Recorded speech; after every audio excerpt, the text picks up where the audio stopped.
Hey, today, hey, today, okay. Today,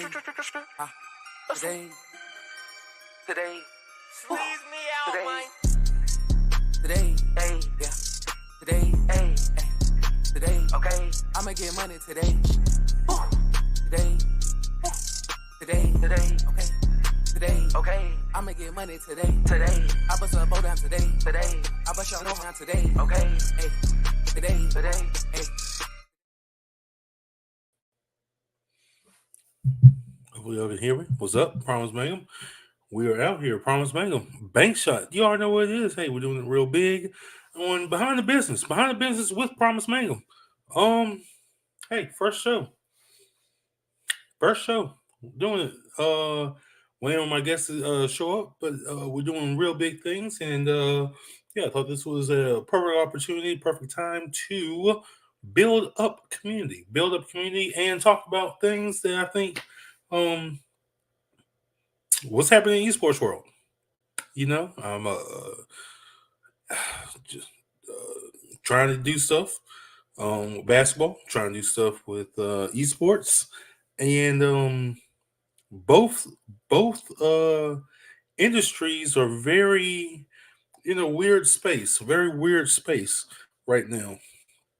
But it's cool. You know why? Because we're going to talk about it. We're going to see what's up. We're going to hopefully figure some things out. Um, like I said, tonight's guest, he is from the Triangle of North Carolina. I live in the Triad. He lives in the Triangle, and he has esports spot, Arcade of Thrones. Really awesome type deal. And yeah, we're just going to wait for him. But we are going to go over some of the things that we're going to talk about real quick. So, one of the things that we're going to talk about is the esports arena in the Triangle, North Carolina. We are going to talk about the current state of esports for people of color and how to advance the gaming culture, not only here in North Carolina. But sorry, things pop up. Not only in North Carolina, but also, um, across the landscape itself. I also have a Spitfire question that I think is pretty awesome. But I want to give some big shout outs. First off to Dash City Gaming, Dash City GG on Instagram. Homeboy Jeff, number one dude, doing some big things here in Winston. And yeah, we're trying to pop some things off soon. I'll say it like that. Try to pop some things off soon. Secondly, we also have personal note. We have a wait. Do I have it up here? If not, let me go ahead and do an overlay real quick. Sorry, guys.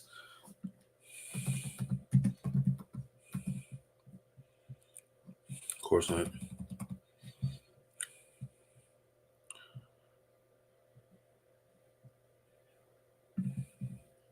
Boom. Also, we have a big thing happening. Big project in June. Uh, Bankshot is actually helping out with our new football club, aka soccer, and Say Word FC. Say Word FC. So give them a shout out. Why does not Say Word FC? There you go. That's the logo right there. I thought I'd put it as a PNG, but I guess I got the JPEG. But I'll show it again. There you go. There you go. So that's what it is. Like I said, so we're going to we're waiting for our guests to come up. But yeah, like I said, I started this podcast because I was noticing on LinkedIn there are a lot of black creators. There are a lot of black esports people, gaming folk um, that had, I don't want to say disdain, but it was a very it was concern of um, what's happening in the state of gaming, esports, and stuff like that. And I was just like, well, is anybody talking about this um, directly? Is anybody, making mention of this? And I really didn't see anything up there. Me new in the game. These questions I ask, but I also just go out there and do stuff. But that's why I was like, this is important, and I just call it behind the business. Still on topic because I do like to do research. I like to think about stuff. I like to build up the community when it comes to understanding what's happening in a field that I'm I am trying to dive into. So this is one of those things, and it was important, very important to post about this. And I think there's still a need out there when it comes to education, as far as black people of color. God doggone. I'm sorry, y'all. I got my messaging going off as well. So you might hear some things because I'm in a group chat as well. But I think the education is first when it comes to esports gaming. I think a lot of people just don't know. And this is one of my stands or takes on it. I don't think general population knows how big esports is, and the people in the esports world who have funds and stuff, that stuff is almost imploding a little bit because of lack of not transparency, but almost regulation. So it's a very fine fine thing that's happening as far as like a thin line when it comes to trying to grow culture versus what's happening in the past. That's my first take on that. Yeah, but that's about it. A little bit of background. Started off last year. We had the what was it called? East Winston Esports Night. I do not have. Yep, I took that one off.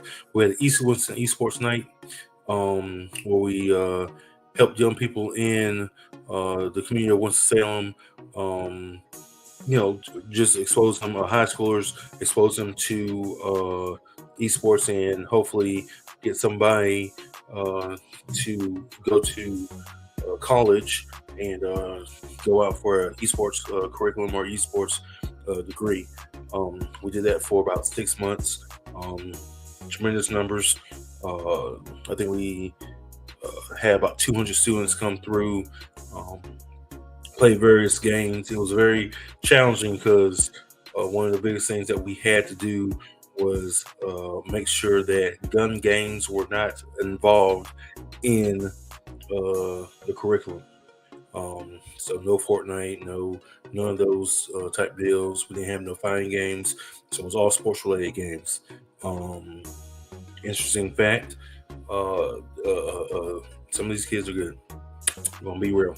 Some of these kids are good, and to see that level of talent with no um, formal coaching in esports and stuff like that, or gaming, and see talent like that, and actually see um, some of them helping each other. Like, hey, you need to do this, hit this button, do this, boom, boom, boom. Was a really, really, really good learning point that I believe um, segued me to this next venture that I'm trying to get into, which is a semi-pro 2K league for the Triad. Big deal. I think there's a lot of opportunity there to grow. I think there's a lot of opportunity for people to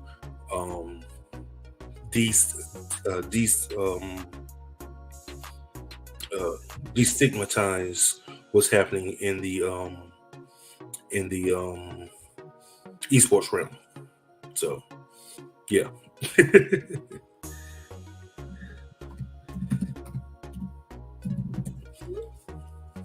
Just send a message real quick. Anyway, if you just joined me for the first time, or if you don't know me, Promise Mangum, go on Promise Mangum. What? Let's just go ahead and just do it like this.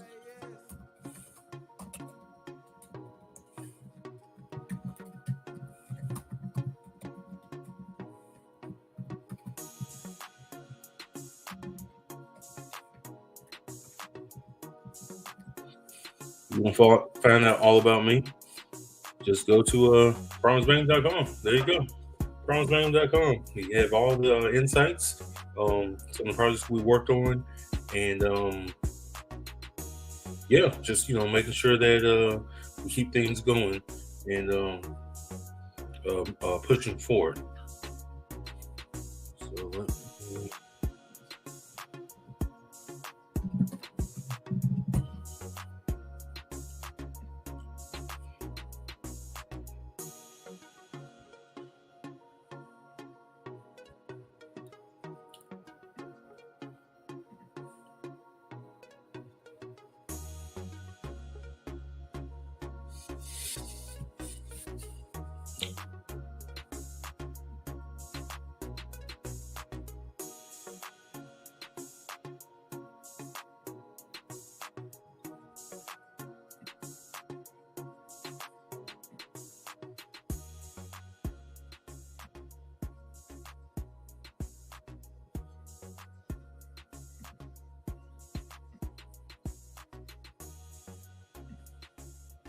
Hold on a second, guys.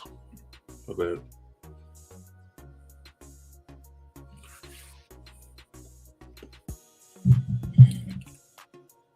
Hello?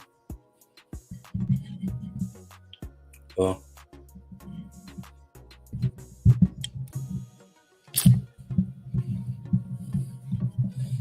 Yeah. Okay.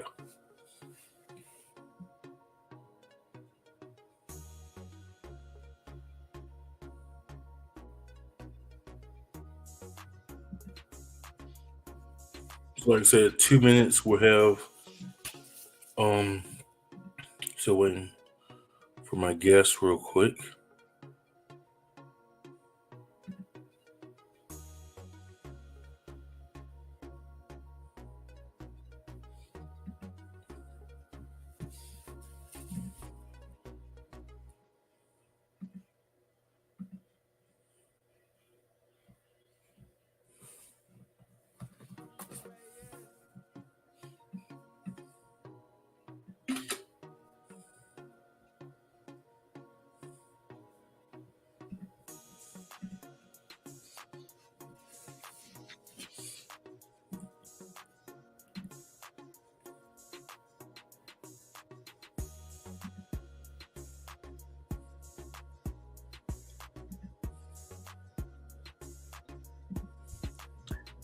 Okay, give me 1 second. Let me hop on the phone real quick, see where he's at, and I will be right back. I'll mute my mic, and we'll be right back. Stay tuned.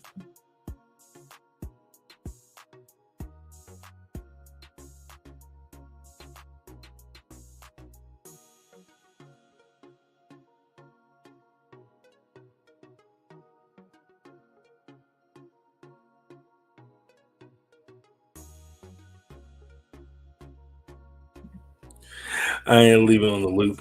Hold on a second, guys. All right, I will be right back.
Yeah. So, see what y'all come up with. That's something I can say.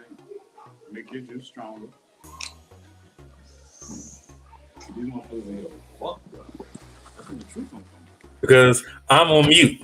Can you hear me now? Yeah, I can hear you. There you go. Okay, so we are here. We are back. We're actually doing it real big. Promise Mangum behind the business. Yeah. Okay, so obviously I gave you the time of 8:30, and I started at 8. Oh, okay. All right, that's what happened. Okay. This is why I need to write more stuff now. No good. It's all good. I hope you was jamming before I got here. There you go. That's what I'm talking about. Promise me, we are doing it. We're big. We're big in here. We're doing it real big. We're live on Twitch. We are live on YouTube, and we are live on LinkedIn. Okay. So yeah. We're doing real big. We're doing real big. So I already did my intros. I already did that. And waiting on you and stuff like that. But I want you to go ahead, introduce yourself, and then we'll get into questions. And you already know what it is. All right, you got it. Well, number one, I definitely want to appreciate you for giving me an opportunity to be here and tell people about what we do and who I am. So I'm Jordan Silver, owner of Arcade of Thrones out in Raleigh, North Carolina, and holding it down for the Triangle area. We have one of the dopest arcade, which is more than an arcade. We do so many things from gaming tournaments to renting the space out for parties, events. We have pop-up shops. I mean, you name it, we probably do it. But we're here to serve the community, especially those that are into gaming and those that are into networking. We figured doing it through games is the best way to do it. So yeah, I mean, if you ever see us around, make sure you pop in, check us out. Oh, we also added virtual reality recently. So yeah, we got a lot going on. But our main thing is we want to have people network and socialize through gaming. That's what I'm talking about. Hey, awesome. So when did you start? Like, because I know the Triangle has a lot of gaming stuff out there, a lot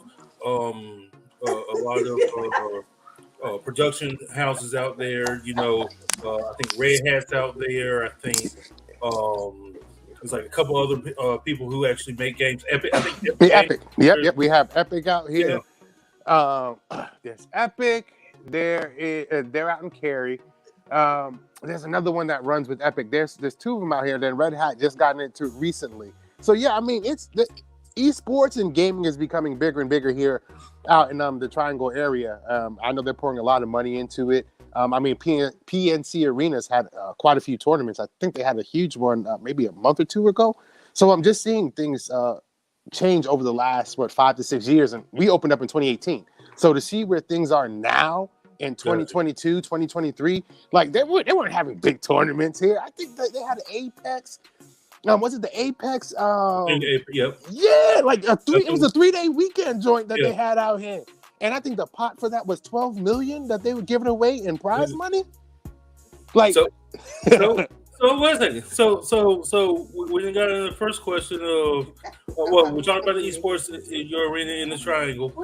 So what's the current state for esports about with people of color? Which because one of the things that we have to do is learn and educate. So like the biggest thing that I was looking at was making sure that like if that money's out there, like you just said, that money's out there, but it's like does that trickle down to like let's say a you or somebody who is really heavy into esports like that? Yeah, I mean, I'd have to agree in the fact that right now or currently today, I mean, there's always a struggle getting hands on money. I don't know if it really pertains to people of color. I mean, I think that could be a part of it, but I don't necessarily think that that's everything. But I think it's more about who you know than what you know. You know what I'm saying? I think just having those connections and the right resources will lead you in the right direction of where that funding is and how to get it. I mean, I didn't really know the type of funding that was out there or available until the pandemic, actually. I've been doing business for almost 3 years, and I didn't know that you can get grants as a small business or grants for being minority owned. Like, those were things I didn't know. So, so I do think that it's out there, but it's finding the right people to believe in what you've got going on. So for me, we're very diverse here, and actually, we lack color when it comes to a lot of our gaming.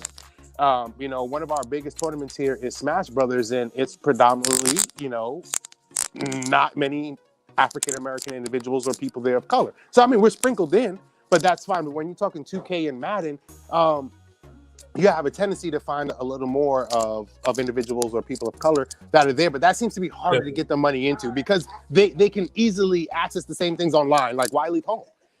So I think for us, I think for us to be able to tap into that, I just think more of us of color need to get together and collaborate and show what we can do as a team. I just think that that's one of the things because we are our best resources is each other. We all have communities, and I think we just have to kind of pull together as one, unified group to follow through with what we believe can happen. I think that the first thing is education. A lot of people do like to play online. especially the sports games and stuff. Yeah. There are COD stuff like that. But I think the other thing that is a big challenge when it comes to that because recently went down to Charlotte to the Venom GT down there in Charlotte. Yeah, And, yeah, okay. And I'm asking the head coach. I'm asking all these people, hey, so how do you become an esports person when it comes to the 2K League? How do you do this? Boom, boom. And it's literally like you go out there and you just play at tournaments or whatever, and you have to just make a name for yourself. Yep. Then somebody will be like, "Hey, man, I think you're pretty good. You might want to come hard." And it's just like, wait, there's no vetting process beyond that. There's no, minor league type deals, and that's why, I was like, okay, wait a second. This is a big opportunity here that I believe can have value or add value to doing this, and then there's an end goal of being a part of the NBA 2K League, the league that the NBA owns. And I think that is a wide open space. We talked about that. Yeah. So that goes into the next question, which is how to advance gaming culture here. And like I said, I'm black, so I look at it from my perspective. Best way to do it. I mean, that's the only way we can look at it, right? But you made a great point. Smash Brothers out here is ridiculous too. Very, very, very diverse group of dudes. Very diverse group of dudes. Very competitive, but also community wise, they're very tight knit. Yeah, agreed. Agreed. Very tight knit. Like you cannot if there's a stronger group of folk, it has to be the army or something. Because these dudes, they live, breathe, die. The game is almost 20 years old now. Yeah, absolutely, and they play it faithfully. I know here they play it faithfully every Monday. Rain, sleet, snow, they are here. At least 30 to 90 of them come through here. They are here faithfully. When that hurricane hit up here, or that whatever it was, and hit over here in Winston or whatever, and then it was like, hey man, because I was telling Jeff, I was like, hey Jeff, you think we should postpone? Nah, let's go. Yeah, they coming. Unless electricity goes down, whatever, let's go. And I'm telling you, it was almost 60 people. There you go. I'm telling you. Yeah, that's one thing about the community when it comes to gaming. I mean, I wish we as people just all together had the same camaraderie that they have when it comes to the gaming communities, because they ride or die for each other. I mean, not just that. It's like iron sharpens iron. Like they're constantly wanting to watch each other grow and get better. And if we could take that same thing and duplicate it and put it into our daily lives, the potential of where things can go, we can advance gaming. We can advance ourselves. We can advance other businesses. Like, it's just being able to unify with one another. I mean, I think it sounds so easy, but it's so hard. No, it's tough, and I think that's why having these spots, these gaming spots and stuff like that builds up that community, that builds up that camaraderie, especially with people who like, oh, I can just play this at the house. But it's like I think you're missing a bigger aspect of the culture itself. Of look, come here, let's bridge the gap, network, and be better folk for a next level of stuff. So that was my that's my thinking on that one. So. Yeah, no, but like I said, I totally agree with you. I mean, there's so much potential in this gaming world and in the gaming culture by itself. I mean, I'm just hitting 40, but I started gaming in my early teens, and it's just to watch the transition from the Atari days to where we are now with PlayStation 5s, Xbox X Series, and then you have virtual reality. It's constantly evolving and it's constantly changing, and we as people are constantly evolving and changing. And so I don't expect the gaming culture to be any different. As long as there are individuals like us that continue to see the value in it and keep pushing the agenda forward, it's gonna happen. It's just a matter of time. So how do we advance it? We got to keep doing what we're doing, keep pushing it forward.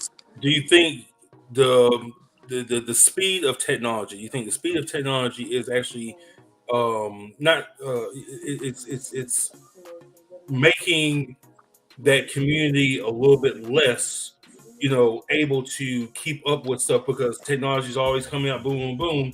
And like we already said before, that you got a core group of dudes who's going to play a 20-year-old game faithfully, no matter what, and they are out here just every week, every month, every quarter doing stuff like this. So you think that technology is playing a big role in the advancements as well? Absolutely. I would be a fool not to say that it hasn't. Unfortunately, there's a gift and a curse with technology. While it's gifted to us because it's endless and we can find all this knowledge and information and education, but it's also one of the things that takes us away from face-to-face interaction. So we end up leaning more towards having online friends as opposed to saying I have a real friend that I can see in real time. So I do agree that you can see some of the challenges with that, and so that's why our space here at Arcade of Thrones, we're so heavy on face-to-face interaction. Everything that we have here is so that when you come here to interact, I could play online. Yeah, we can do it online, but there's just something different about seeing a fellow man or a fellow woman in front of you and holding a conversation and learning and being able to adjust to things here. And I think our younger generation, that's what they're struggling with, is they don't know how to act in a room with other individuals because they're not used to it. That's not what they know. So that's why I am so heavy on, come here to game. Like, we game here. I don't care if it's 50 of us and we're on top of each other. That's great. Because that's not the same as having an online friend. This is someone you can call, you can go grab a bite to eat with. And then, like I said, you're here sharpening iron, iron with iron, learning how to get better, talking with each other. It's a different element. So while technology is growing and it is changing, again, you still need those pillars that are going to say, we still need this. And social interaction will always be necessary. Always. There you go. Hey, that's what I'm talking about. So I like to end with the Spitfire question. Now, this question was here a couple weeks ago, maybe a month ago or so. I'll just go ahead and spit up there. All right. FaZe Clan.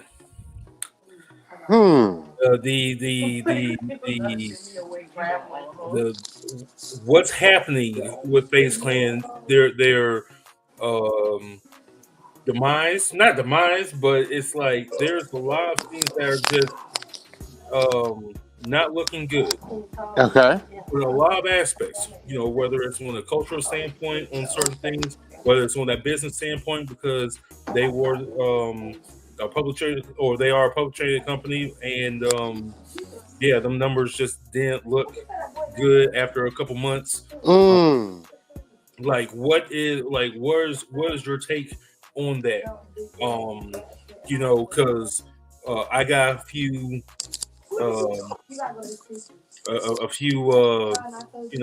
thoughts on that, but have you heard about this before? No, I'm not too familiar with FaZe Clan. Were they a group or? Yeah. Okay. Yeah, and they had and they got high profile celebrities. They're part of the team. They got buy-in from that. They went public a couple months ago, or a little bit later than that, and their IPO really tanked. Really? Yes, and it's the first esports team to do this. And okay. It's a bad look for the industry itself. Okay. All right, I got you now, because all right. So I follow a lot of other things. I've been noticing. I'm going to digress just a little bit, but I've just been noticing that certain esports arenas that were here and had been built before were actually struggling, or they're changing names. So I guess I'm wondering if that's all tied in one way or another. So I didn't hear necessarily about FaZe Clan, but I know that we had a Contender Esports out here in Raleigh, and they ended up changing their name. So they're no longer esports under that name. They're called something else. And there's another one that changed as well. So now that you're bringing that to me, I guess I could say I've probably heard a little bit about it, but I didn't really focus too much on it. But in my mind, right, I think sometimes people get too big too quick. You know what I'm saying? I think when you jump the channels of what's necessary to happen, you don't know how to handle that growth when you get it. And so I think a lot of times that's the potential of what happens. You want to be Wow. known and you want to be big, so you jump out the window and get all that, but you didn't necessarily plan for it. And sometimes your plan is bigger Wow. than what you were. Yo, so so their their business model, their business plan, they didn't really have one. It was just give money. So but like the way you're saying it, that makes sense. Because what I was saying was, okay, they're doing this, but it's like they should have some ownership of something. Like you don't just put your stuff on YouTube and stuff or Right. whatever. You should have, hey, if you're going to really mess with it, subscribe to the Base Fan website. $1.99 a month or whatever. Right. And you get all the exclusive stuff. Like business wise, that makes sense with that. Yeah. Anytime you want to start out in a business, the idea is you never want to go out with your full idea from jump, right? You have your beginning point, you have what your dream is, and then you have the process in between there. And your goal is to try and scale up. So once you start in that first year of business, the goal is, how do I scale up in my next year of business? This is what we did here. This is what we do. All right, we're going to add these components to get even better for the following year. So that's always the intent with any business that you have, to make sure that you're successful, because you don't want to be bigger than what you are. But I don't think they had anything I think this goes back to the thing that they didn't have anything tangible. And that's the importance of a business plan, like that right there. Because a business plan provides you with that. It gives you something to kind of stand on and hold you accountable. Yeah, you don't have to do it to the T, but at least it's a guideline for what the game plan is kind of supposed to be. And if you follow it, it kind of keeps you in line. And I'm only saying that from a person that's been in business 5 going on 6 years, and we've survived the pandemic. Yeah. Like no. When you said it that way, it like totally just, I was like, oh, that's I didn't think on that level. So yeah, I know there's an esports deal in Philly. I want to say it was okay. I think it's like they're about to do some stuff, and then they went to South Korea. Moved to South Korea or whatever. And the crazy thing about that was it kind of reminded me a little bit of the TV show Players. Okay. And it was kind of like the dude from Philly, and so was happening, boom, and then all of a sudden it was like, yo, I gotta go to Korea to get better. Or whatever. And it's like it's not 100% based on that like that. Right. How the show was, but it's just like they're dudes, they're ladies who play good. I won't say inner city, but it's just like they don't have all the opportunities, all the money, whatever. But it's like now these things are getting taken out, or these funds are getting taken out. And it's like it's up to these pillars like you. You be like, hey, come here and do this. It's like that's yeah. Well, that's why when we talked earlier or before this, I'd always told you that I want to be on board with with what you had going on, because I want to help us advance this gaming culture, especially for those of color and those that don't have an opportunity on a regular basis, because gaming is fun, man. Gaming is life. Gaming is therapeutic. There's so much to it. So, just know I'm a pillar, you're a pillar, and however many more pillars we can get together, let's try and make this happen for the community. That's right, man. Well, let everybody know what's up. One more time, like I said, behind the business. Short time, but like a lot of great gems gets dropped within 25 minutes, and that's just what it is. Let everybody know one more time where they can find you and stuff like that. All right. You're good to go. All right, Jordan.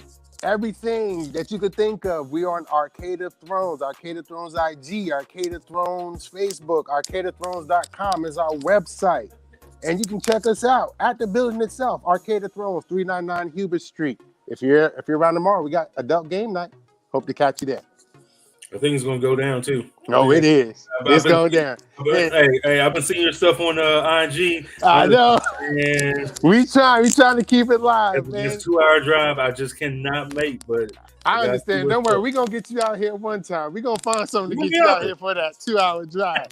Thank you so much for having me. Thank you, Much bro. Thank you. appreciated, Promise, man. Y'all already know what it is. Promise Mango. We're out here. Oh wait, I actually got a comment. Oh no, that's a chat bot. Never mind. Yeah. So we out here. Promise Mango. You already know what it is. Yeah, man. Holler you a little bit later. But You got it. stay on the line though, real quick. All right, you got it. Oh yeah. Peace, y'all. Later.